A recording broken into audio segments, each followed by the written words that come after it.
Estamos de volta com o Perspectiva 2025 aqui na tela da Udia TV. Bom, vamos falar sobre um tema que também deve ser bastante marcante em 2025. Mudanças climáticas, a dinâmica climática no Piauí e em todo o Brasil. Chuvas no sul e sudeste, estiagem prolongada no nordeste, longos períodos de calor extremo, incêndios no centro-oeste e no norte do Brasil.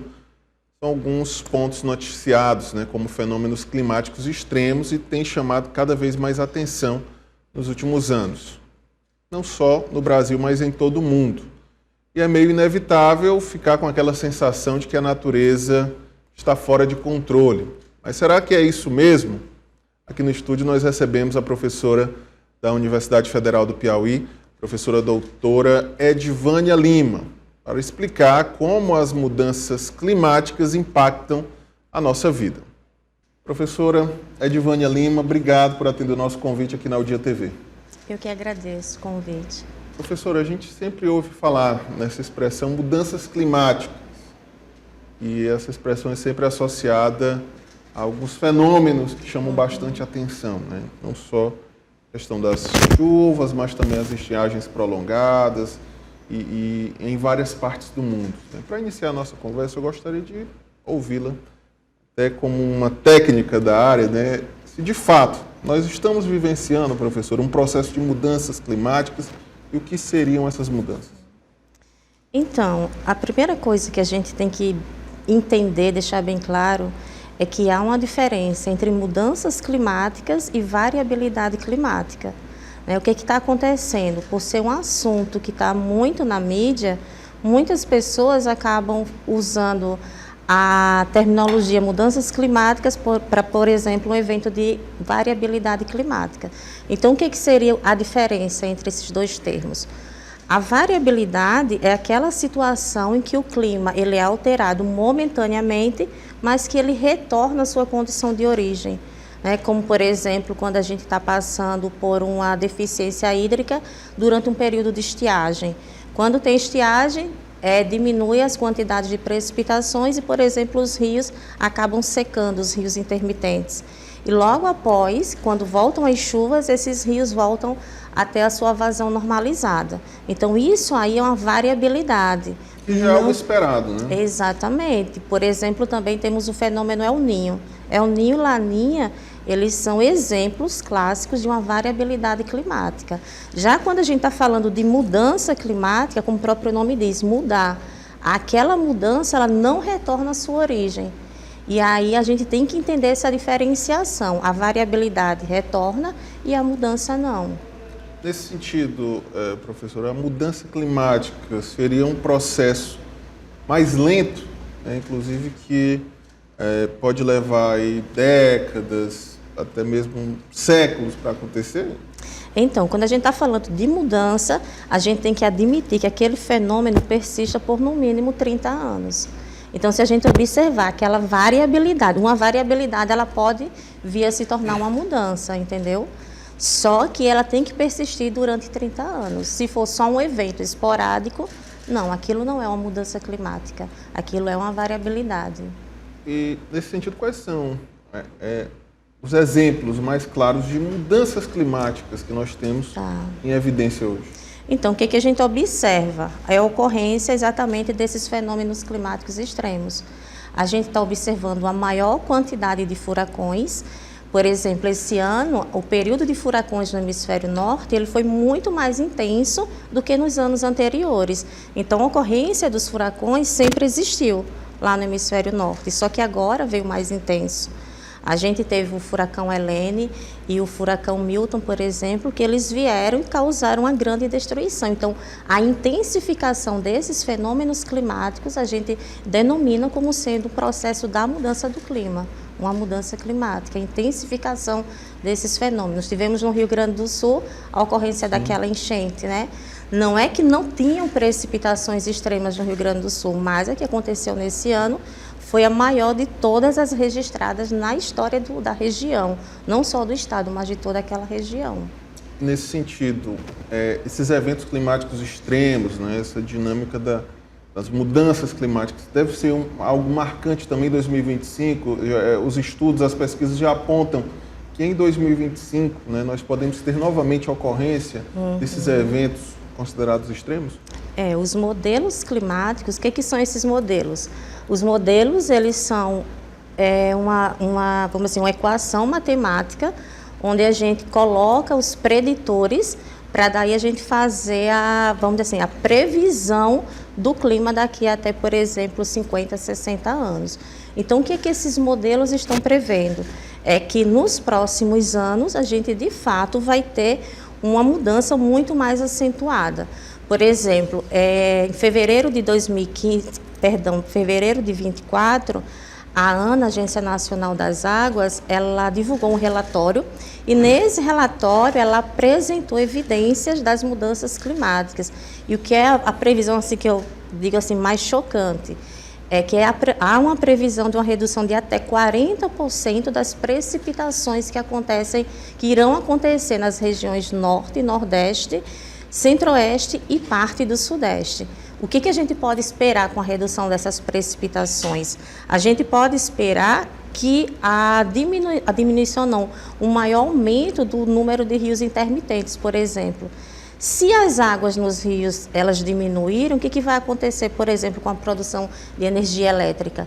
Com o próprio abastecimento da região, abastecimento de água, né? Dentre outros fatores que podem acontecer. Então, isso aí é a perspectiva. De fato, os modelos preveem essa redução e o aumento da temperatura do ar. Que isso, eu diria assim, que chega a ser um dos pontos mais preocupantes. Inclusive aqui no nosso estado, né, o estado do Piauí, que é um estado já caracterizado por altas temperaturas, baixa umidade. Então, nesse cenário que a senhora aponta, essas características devem ficar mais evidentes nesses próximos anos, né? Isso. Eu estou aqui no Piauí tem 12 anos e eu fiquei assim impressionada assim que eu cheguei no Piauí, começou a terminologia BR-OBRO e eu não conseguia entender o que era o BR-OBRO, até que eu me deparei com a situação do BR-OBRO. E aí o que acontecia? A gente observava que essas temperaturas, ela começava mais ou menos assim a ficar mais extrema a partir de agosto. Mas o ano passado, por exemplo, em junho, a gente já tinha altas temperaturas e uma baixa umidade do ar. Então, isso aí é uma coisa que a gente observa que está acontecendo com mais frequência, né? Aqui mesmo, Teresina, a gente tem períodos que está muito aquecido. E a gente percebe claramente que essas temperaturas, as ondas de calor, elas estão ficando mais extremas. E aí é que vem a preocupação maior, né? Agora, professora, quando a gente fala em debate a respeito de mudanças climáticas, né, sempre há algumas situações que ficaram bem popularizadas, né, na vida das pessoas nas últimas décadas, né, que é a questão do aquecimento global, efeito estufa, o papel, né, da poluição, o buraco na camada de ozônio, enfim, são algumas expressões que muitas vezes são termos técnicos, mas que acabam caindo também no debate popular, né? Porque as pessoas sentem na pele os efeitos dessa realidade. Sim. Gostaria de saber da senhora, de modo prático, né? Nós, né, seres humanos, contribuímos de alguma forma para esse processo, né? As nossas ações, né, enquanto sociedade, potencializam essa problemática a respeito do clima? Sim, uma coisa que é muito importante que a gente deixe bem claro é que se fala muito no efeito estufa, né? E muitas vezes esse efeito estufa acaba sendo divulgado como sendo um grande vilão. Só que a gente tem que entender que o efeito estufa não é o vilão da história, né? Ele é um efeito natural e benéfico para a gente que está aqui, que sobrevive, né? Na atualidade, em virtude dessas mudanças climáticas, em devidas situações, a gente acaba sobrevivendo, não é nem mais vivendo. E o efeito estufa, ele é um efeito benéfico. Por quê? Porque ele garante que as temperaturas aqui na superfície da Terra, elas sejam condizentes para a sobrevivência de tanto humanos, vegetais quanto animais. Sem o efeito estufa, a temperatura média seria algo em torno de menos 15 graus Celsius. E aí a gente imagina, quem conseguiria sobreviver com menos 15 graus Celsius? Não tinha ser humano, nem animal, nem vegetal que conseguisse sobreviver. O que acontece com o efeito estufa? É que a grande emissão de gases do efeito estufa, né, que são os GEE, eles estão sendo aumentada a emissão desses gases, especialmente o dióxido de carbono. Então, essa grande concentração dos gases do efeito estufa é que estão possibilitando, vamos dizer assim, uma intensificação desse efeito. E com essa intensificação, a principal consequência é o aumento da temperatura do ar. E esse aumento da emissão é relacionado a que atividades, professora? A gente tem inúmeras coisas, a gente pode elencar aqui inúmeros fatores, por exemplo, o desmatamento, o uso dos CF6 nos desodorantes, que a gente tanto usa diariamente. O aerosol, né? O aerosol, exatamente. A queima de combustíveis fósseis, a combustão que os nossos carros fazem, né? A gente sai de casa no nosso carro e aí a queima desses combustíveis acaba lançando na atmosfera uma grande quantidade desse dióxido de carbono. E a gente tem que entender que esse dióxido ele já é vamos dizer assim, uma preocupação muito antiga. Não é de agora, é desde o período da época pré-industrial. Então, quando começou o advento da indústria, né, que ficou aquele boom na década de 50, então começou-se a se emitir uma grande quantidade de dióxido de carbono e isso está intensificando muito o efeito estufa. A COP21, né, a COP21, que foi realizada em Paris, lá foi assinado o Acordo de Paris. O que era que esse acordo determinava? Era que os países mais industrializados, eles iriam reduzir a sua emissão de gás de dióxido de carbono na atmosfera. A priori, foram 169 países que assinaram esse acordo. Só que quando começou-se a mexer na economia dessas superpotências, eles acabaram se desvencilhando do Acordo de Paris. Então, assim, foram traçadas inúmeras metas para que até 2050 se chegasse a uma redução dessa concentração do CO2 na atmosfera, para que a gente conseguisse atingir níveis semelhantes à época pré-industrial. Mas até agora a gente não está conseguindo. Do ponto de vista também de todo esse processo, né, a senhora citou até o impacto econômico, né, e a resistência de alguns países, né, a manterem esses acordos. Como é que funciona, então, professora, o impacto, a relação direta, principalmente da questão da industrialização, né, que utiliza bastante ainda a queima dos combustíveis fósseis e outras situações que potencializam esse risco. Há uma relação direta desse processo de industrialização e do avanço, né, mesmo com as novas tecnologias de produção, mas é algo que impacta ainda nesse cenário? É um grande impacto, especialmente nos países muito industrializados. A gente pode citar aqui um exemplo no Brasil, na década de 80. A década de 80, a cidade de Cubatão, em São Paulo, ela começou o bug, né, da industrialização. E o que acontecia? As indústrias de lá começaram a lançar uma grande quantidade de dióxido na atmosfera. E o que começou a provocar naquela região? A ocorrência de chuvas ácidas. E essas chuvas ácidas, elas impossibilitaram que toda a população naquele período, que elas consumissem qualquer coisa que fosse produzida na cidade. Por quê? O dióxido estava lá na atmosfera, formava as nuvens, depois as precipitações e caíam chuvas ácidas. Aquelas chuvas contaminavam os solos, contaminavam o lençol freático, então nada do que era produzido, nem água, a população conseguia. Se tornava imprópria para o consumo, né? Exatamente. E hoje, assim, professora, então a industrialização, ela diminuiu? Não. A gente sabe que a industrialização não diminuiu, mas hoje há um controle mais rigoroso com relação a isso. Mas não é porque há esse controle que ainda a industrialização ela não causa um grande efeito nesse processo de aumento das mudanças do clima. Além das temperaturas, né, que para nós aqui no estado do Piauí é algo bem marcante, né, o aumento da temperatura, sobre outros eventos climáticos que têm chamado a atenção nos últimos anos, né, professora, como eventos extremos, né, de furacões, como a senhora citou, chuvas, tempestades, né, há uma relação direta também da própria poluição, da atividade humana com esses eventos que devem continuar ainda nos próximos anos? Sim. A poluição, eu diria assim, que a gente, quanto mais polui, mais lança material particulado na atmosfera e esse material tende depois a se decompor em relação à superfície. Ele cai na forma de chuvas. E o que está acontecendo na atualidade, né? Como eu falei anteriormente, a história dos furacões. Os furacões, eles estão tão intensos esse ano e começou-se a se pesquisar o que é que de fato tinha acontecido.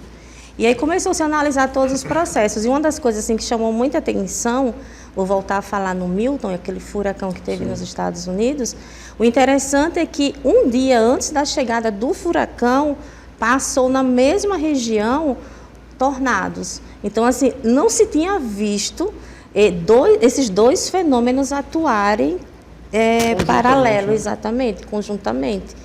E aí começou a se investigar o que estava acontecendo, com relação a isso. É o aquecimento do ar que está provocando isso? E os cientistas começaram a investigar e percebeu-se que o grande vilão nessa situação era o aquecimento das águas do Oceano Atlântico. Então, o Atlântico Norte estava mais aquecido. O que acontece quando o oceano se aquece mais rapidamente? Há uma maior evaporação, a água sobe rapidamente e aí precipita em maior quantidade, entendeu? Então, o que estava provocando realmente, o que acelerou, o que intensificou esses fenômenos foi o aquecimento das águas do Oceano Atlântico, né? Agora há uma previsão, acabei de ler essa reportagem hoje pela manhã, e tem uma previsão de que as águas agora do Atlântico Sul, elas estão tendo tendências de aumento. Isso aí vai ser maravilhoso para a gente, né? Especialmente para quem está no Nordeste do Brasil, na costa leste, porque se o Atlântico Sul aquecer de fato, como está sendo previsto, a gente pode ter mais precipitações na costa leste do Nordeste. Então, assim, é uma coisa... mas aí não está tendo mudança climática? Não estava previsto para diminuir? Mas só que esses fenômenos, eles estão também se intensificando. Então, é como se fosse assim, está tudo perdendo a normalidade, entendeu? Então, assim, uma hora o Atlântico Norte está mais aquecido, outra hora o Atlântico Sul ele está mais aquecido. É algo muito dinâmico, né, dinâmico. Que acontecem várias situações ao mesmo tempo. Bom, aproveitando aqui a participação da professora Edvânia Lima, da Universidade Federal do Piauí, que atitudes, professora? É claro que a nível individual, né, muitas vezes o impacto é mínimo, né, nesse cenário, mas que atitudes podem ser adotadas de forma coletiva, enquanto sociedade, para minimizar essa problemática?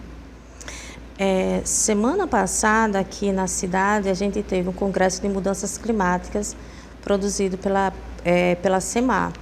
E lá foi feito esse mesmo questionamento, né? O que é que eu, enquanto cidadã, enquanto professor, o que é que você pode fazer? Quais atitudes a gente pode tomar para que a gente consiga, porque a gente não vai impedir as mudanças, porque elas já estão acontecendo.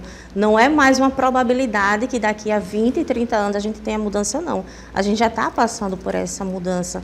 Mas o que eu posso fazer para mitigar essas mudanças? Como é que eu posso me tornar resiliente diante dessa nova situação?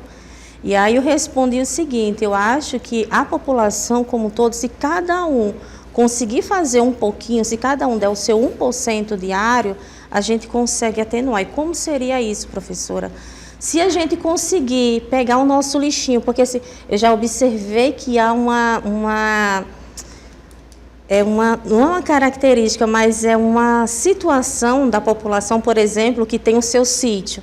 Então, o pessoal junta aquele sítio, né, no terreiro, junta o seu lixo lá no sítio, no terreiro do seu sítio, e bota fogo lá, porque aquilo já é uma tradição. Mas a gente tem que entender que aquela colocação de fogo naquele material que a gente está colocando lá no nosso sítio, aquilo eu estou emitindo uma grande quantidade de gases na atmosfera que vai provocar a intensificação do efeito estufa e, consequentemente, a gente vai ter o aumento da temperatura do ar. A senhora cita essa questão que é uma prática cultural até. É uma prática, né? exato. Assim como as queimadas aqui no Nordeste, no Piauí, há uma cultura de que os agricultores, para preparar a terra, fazem as queimadas, né, do solo, para limpar o terreno para o plantio, né? É uma prática que, apesar de cultural, né, ela traz prejuízos também. Né? Traz muito prejuízos. Não só para a temperatura do ar, mas também, por exemplo, o próprio solo.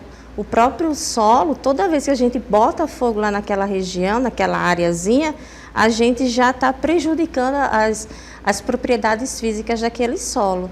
Então, assim, é interessante que a gente entenda, até o governo aqui do estado, esse ano, ele lançou um decreto onde os próprios agricultores estavam impedidos de colocar fogo nas suas áreas. Por quê? Porque quando a gente, assim, o fogo a gente pode controlar. Quando eu digo assim, o fogo a gente pode controlar a colocação do fogo naquela área. Né? Então, assim, se você tem a sua propriedade e você tem um decreto lá, eu não posso botar fogo naquela área, você tecnicamente teria que obedecer. Por quê?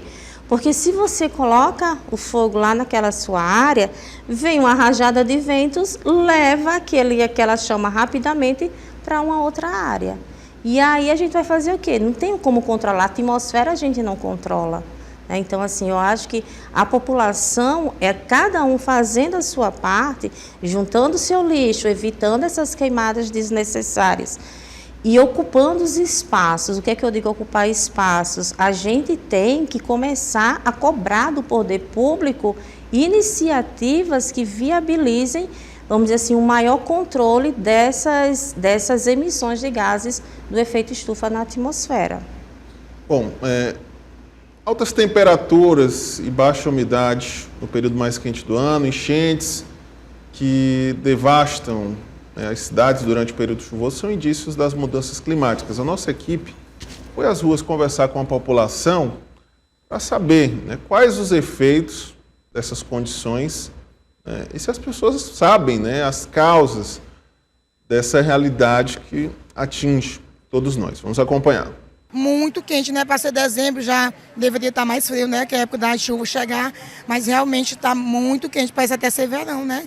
Muito quente mesmo, tá? Aqui tá um inferno, tá pegando fogo. Nunca vi um lugar tão quente na minha vida. A pessoa até adoece numa quentura dessa. A pessoa, assim, adoece, dá uma agonia de calor. Acho que ultimamente em todo canto tá calor, eu acho, né? Mas aqui em Teresina acho que é o lugar que tá mais quente mesmo. O certo é você chegar em casa, você descansa, senta uns 5 minutinhos, depois vá tomar um banho, vá para seu quarto, se deite, relaxe. Porque o calor tá demais. Uma água de coco, aquele picolézinho, tipo um din-din. A gente tentar se refrescar o máximo que puder, né? Piscina, uma praia, ver um resort, é só o que eu preciso. E, né, o desabafo da população, né, a professora que não é piauiense de naturalidade, mas com certeza é uma piauiense de coração, teve que se adaptar a essa realidade, né, professora, da nossa cidade de Teresina, do estado do Piauí, em que as pessoas, de fato, já são acostumadas com essas altas temperaturas e a baixa umidade, mas mesmo sem o conhecimento técnico, já há um consenso entre os piauienses e teresinenses que isso vem se intensificando nos últimos anos, né? As pessoas sofrem mais, tanto que hoje algumas situações, alguns itens são indispensáveis, né? Questões de necessidade básica, como o ar-condicionado, né? E alguns outros instrumentos. Professora, nesse sentido, né, qual a importância da população participar, né, conhecer de fato esse debate a respeito das mudanças climáticas e saber, entender de fato essa dinâmica que acontece não só no Brasil, mas no mundo? É importante, quando a gente está falando na temática das mudanças climáticas, é importante que a gente entenda que o nosso organismo ele tem mecanismos termorreguladores. Então, se a gente está numa região que está muito frio, nosso organismo vai fazer lá, eu costumo dizer que o nosso corpo é uma máquina perfeita. Né? Então, se a gente está num local muito frio, ele vai tentar se aclimatar para aquela situação, da mesma forma que a gente está aqui em Teresina, nesse calor escaldante. Né? São ondas de calor que vem assim que você pensa, meu Deus, como é que a gente consegue suportar tanta alta temperatura da forma como é? E aí a gente tem que entender também o seguinte, essa preocupação com a influência do tempo e do clima no nosso corpo, é uma coisa que já vem estudada há muito tempo. Hipócrates, considerado o pai da medicina, ele 50 a.C., ele lançou um livro, né? Ares, Águas e Lugares, que é conhecido como Tratado da Medicina. E lá ele diz assim, tem um trecho que eu acho bem interessante, que eu coloquei até na minha dissertação de mestrado, que ele diz assim: não se deve expurgar ou realizar constipação às tripas de quem quer que seja, desde que tenham se passado no mínimo 10 dias da mudança de uma estação para outra. O que ele quis dizer com isso naquele período? Ele queria dizer assim, ó, que a variação da temperatura, por exemplo, da umidade de uma região, ela pode perfeitamente complicar a sua situação de saúde. E hoje a gente observa claramente, quando as temperaturas aumentam, a gente começa a sentir mais dor de cabeça, a gente tem problema nos olhos, irritação nos olhos, nariz, garganta, é aquela tosse seca que muitas vezes aparece. Então isso acontece por quê? Porque o nosso corpo, ele está reagindo àquela variação climática. E há estudos já que mostram até o impacto disso na saúde mental também. Exatamente. Então, a gente começar a enumerar aqui doenças, são doenças cardiorrespiratórias, doenças mentais, doenças físicas, assim, de articulações mesmo, tudo isso é influenciado pela temperatura e principalmente pela umidade do ar. Professora Edivânia Lima, para encerrar aqui o nosso bate-papo, a nossa conversa, né, sobre 2025, o que de fato, né, de forma bem resumida, claro, mas o que de fato nós podemos esperar aqui no estado do Piauí e no Brasil, no que diz respeito ao nosso cenário, né, ao tempo e ao clima? Então, assim, esse ano havia previsão da ocorrência do Laninha, né? Esperava-se que até mais ou menos setembro a gente já tivesse um Laninha configurado. Os modelos climáticos, eles previram isso. Então, era um consenso na classe acadêmica. A gente vai ter uma Laninha, não vai ser uma Laninha intensa, mas ela vai dar uma amenizada nas temperaturas. As precipitações, elas irão ocorrer com maior incidência. Só que nós já estamos em dezembro, né? Já vamos chegar na primeira quinzena de dezembro e a gente não tem o Laninha configurada. E aí, o que os modelos climáticos eles estão prevendo? De que, de fato, Laninha não vai se configurar até aproximadamente abril do próximo ano. A gente não tem esse fenômeno atuando. Então, se a gente não tem esse fenômeno atuando, a gente tem que pensar em outras possibilidades, né? O Pacífico, ele pode se aquecer novamente. Se ele se aquece, a gente tem o El Niño. Nós sabemos as consequências do El Niño. Aí a gente já imagina, assim, com essas temperaturas que a gente está passando hoje, imagine um El Niño intenso no próximo ano, como foi o que a gente teve em 2015. Em 2015, a gente teve uma seca severa na região sul do estado, por conta da presença do El Niño, um dos mais fortes dos últimos 50 anos. Então, assim, a previsão para o próximo ano é de que, de fato, a gente, assim, como eu falei hoje, né, a gente está previsão de um dipolo negativo no Atlântico. Se, de fato, esse dipolo se configurar, a gente vai ter uma trégua nessas temperaturas. Elas podem diminuir, mas ainda é uma previsão, não há nada ainda de concreto. Até porque essas previsões, elas são trimestrais. Então, a gente tem as previsões trimestrais, onde os meteorologistas se reúnem para fazer uma avaliação das condições climáticas da região. Então, assim, a gente teve a última reunião em outubro, que foi para outubro, novembro e dezembro. Então, até o final de dezembro agora, a gente deve ter uma outra reunião climática, onde a gente vai ter a configuração para os próximos 3 meses de 2025. Então, esse diálogo é permanente da permanente. universidade, das instituições, Secretaria do Meio Ambiente. Isso. Monitoramento dessa situação. Né? Isso, exatamente. É uma coisa constante. E como eu falei, a cada 3 meses nós temos a reunião de previsão climática para o trimestre, e a partir dessas reuniões é que a gente consegue saber, em janeiro a gente tem a probabilidade disso ou daquilo. Mas, assim, de um modo geral, o que é que se espera, né, pelos modelos, o que é que eles estão apontando? Essa redução da precipitação, de fato, de um modo geral. E uma coisa também que chama a atenção, que eu já estava esquecendo de comentar, é a deficiência hídrica que está ocorrendo na região norte. E isso é muito preocupante. Por quê? Porque a região norte, os afluentes do Rio Amazonas, 5 desses afluentes, foi decretado estado de calamidade por conta do baixo nível de água que está lá. Então, eram afluentes que até então nunca tinha sido registrado essa deficiência e foi registrada agora. Semana passada, o governo do Amazonas emitiu um decreto. E aí, essa diminuição, ela é preocupante para a gente que está no Nordeste, porque a água que vem para as chuvas daqui, elas são oriundas de lá, a umidade de lá. Então, se reduz lá, a gente vai sofrer aqui. Então, o bioma acaba influenciando também em outro, né, professora? Professora, aproveitando aqui a sua experiência enquanto pesquisadora, professora da universidade, uma estudiosa dessa temática, pedi para a senhora deixar uma mensagem, né, aos nossos telespectadores aqui da Udia TV. Estamos chegando a 2025, as pessoas sempre fazem as suas resoluções, né, os projetos. Importante também lembrar desse tema, de inclusive ser até mais consciente nesse ano que está aproximando. Eu acho que uma das grandes coisas que irão acontecer no ano de 2025 é a COP, né? A COP30 que a gente vai ter aqui na Amazônia, no Brasil. Então, eu acho que é um momento para que a comunidade civil, que ela se organize e cobre dos nossos dirigentes, de fato, não serão soluções, mas providências enérgicas para que a gente consiga amenizar essas mudanças. É como eu falei, evitar as mudanças climáticas a gente não vai, mas a gente pode mitigar e pode se tornar resiliente diante dessa temática tão drástica, né, que a gente está passando e que pode ficar muito pior.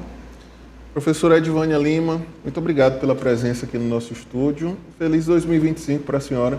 Estamos aqui sempre à disposição, né, para trazer essas informações e debater essa temática tão importante. Eu que agradeço a oportunidade de estar aqui conversando um pouquinho sobre as mudanças climáticas, né? Porque, como eu falei, é um assunto que está muito na mídia, mas que a gente tem que entender direitinho, né, os conceitos para que a gente não converse tanta coisa. E uma vez que isso aqui sai da boca de uma pessoa e vai para as mídias, né, a gente pode causar o caos na população. Então, feliz 2025 para todos. Muito obrigado. Nós agradecemos os nossos convidados pela participação. E muito obrigado também a você, de casa, pela audiência. Quero agradecer também a toda a nossa equipe que fez o programa acontecer. Lembrando que você de casa também pode acompanhar a programação da Udia TV pelas redes sociais, no Facebook e YouTube. Basta pesquisar Sistema Udia. Para sugestões de assuntos, sugestões de pauta, você pode conversar com a nossa produção pelo Instagram, @SistemaUdia, ou pelo WhatsApp 86-3333-3333. A você de casa, o meu muito obrigado, um excelente 2025, um feliz ano novo. Estamos juntos em 2025 aqui na programação da Udia TV, a TV que mais cresce no Piauí.